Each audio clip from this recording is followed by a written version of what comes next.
Train में बहुत भीड़ होने की वजह से बैठने की जगह भी नहीं मिल रही थी। गौरव बहुत मायूस दिखाई दे रहा था। उसने ट्रेन में किसी तरह प्रयास करके अपने खड़े होने की जगह बना ली और भीड़ में खड़ा होकर यात्रा करने लगा। पीठ पर एक बैग टांगे, बार बार आंखों से बह रहे आंसुओं को भीड़ से छिपाने की कोशिश कर रहा था। बेटा, इधर आकर बैठ जाओ। मैंने ये जगह अपने बेटे के लिए रोक कर रखी थी, पर लगता है कि अब वो नहीं आएगा।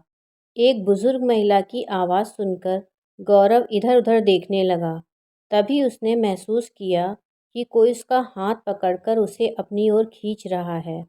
किसी तरह देखने पर प्रयास किया तो देखा कि एक बुजुर्ग महिला उसे बुला रही थी। गौरव किसी तरह से आगे जाने के लिए जगह बनाते हुए उस बुजुर्ग महिला के पास पहुंच गया और फिर महिला से पूछा, क्या बात है अम्मा? क्यों बुला रही थी मुझे? कोई साथ में नहीं दिख रहा है।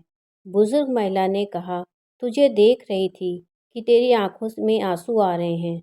क्या तेरा भी घर बार छूट गया है मेरी तरह?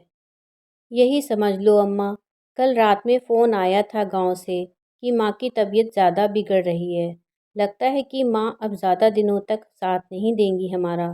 पिता तो बहुत पहले ही हमें छोड़कर चले गए थे। सिर पर सिर्फ एक माँ का ही साया है। अब लगता है कि वो भी नहीं रहेगा। कहकर गौरव बच्चों की तरह फूट फूट कर रो पड़ा। अरे बेटा, रो मत। जो आया है उसको एक ना एक दिन तो जाना ही है। देखने से तो तुम अच्छे घर के लग रहे हो, फिर काहे इस जनरल बोगी में आकर बैठे? आराम से उधर साहब के जैसे जाते। यहाँ तो ऐसा लग रहा है मानो पूरा शहर इसी बोगी में समा गया हो। टिकट नहीं मिला अम्मा। ये सब दिवाली पर घर जाने वालों की भीड़ लगी पड़ी है। आप कहाँ जा रही हो अम्मा? और आपका बेटा आपके साथ जाने वाला था, वो किधर रह गया? ट्रेन भी खुल के आगे चल पड़ी है। वो किसी और बोगी में चढ़ गया होगा। गौरव को अम्मा से बात करना अच्छा लग रहा था। ऐसा लग रहा था जैसे वो अपनी ही अम्मा से बात कर रहा हो। बेटा, सब किस्मत की बात है। भगवान ने मुझे तुझ जैसा बेटा नहीं दिया। जो दिया उसने मेरी कदर नहीं की। कहकर वो बुजुर्ग महिला अपने आजू बाजू में सबको देख मुंह आंचल से ढककर सिसकियां छिपाने का प्रयास करने लगी। बताओ ना अम्मा, तुम्हें कहाँ जाना है? टिकट है तुम्हारे पास? गौरव ने पूछा। हाँ बेटा, टिकट और मेरा सामान मेरे पास ही है। बड़े दिनों से मन कर रहा था वृंदावन जाने का। बेटे से कहा तो पहले तो उसने ले जाने से मना कर दिया। फिर बाद में कुछ दिन पहले बोला अब ले चलूँगा। बेटा, बस वहाँ चली जाऊँ, कान्हा जी सब संभाल लेंगे। यही सोचकर बेटे की खोजबीन नहीं कर रही हूँ। ज़रूर वो मुझसे पीछा छुड़वाने के लिए यात्रा करवा रहा होगा। भीड़ में बैठाकर मुझे छोड़कर चला गया। क्या बताऊँ बेटा, मेरा बेटा बहू मुझे बोझ समझते हैं। दोपहर का खाना देते उनको भार लगने लगा। बहू तो चाह ही रही थी मुझे घर से निकाल दे, पर ऐसे निकालेगी ये ना सोची थी। अब तो ठौर ठिकाना अता पता सब मेरे कान्हा जी के पास है। बुजुर्ग महिला इससे ज़्यादा कुछ नहीं बताना चाह रही थी। गौरव को उस बुजुर्ग महिला की स्थिति पर दया आने लगी। गांव में अपनी मां को छोड़कर वो भी शहर में नौकरी करता था। पत्नी गर्भवती थी, इसलिए शहर में लेकर नहीं गया था। महिला को देखकर गौरव का मन कर रहा था कि वो उसे अपने साथ रख ले। यूँ तो अजनबियों के लिए मन में 100 तरह की बातें होती हैं, पर कभी-कभी कोई अजनबी ना लगकर अपना-सा लगने लगता है। गौरव यही बात महसूस कर रहा था और ट्रेन अपने निश्चित समय पर पहुंच गई थी।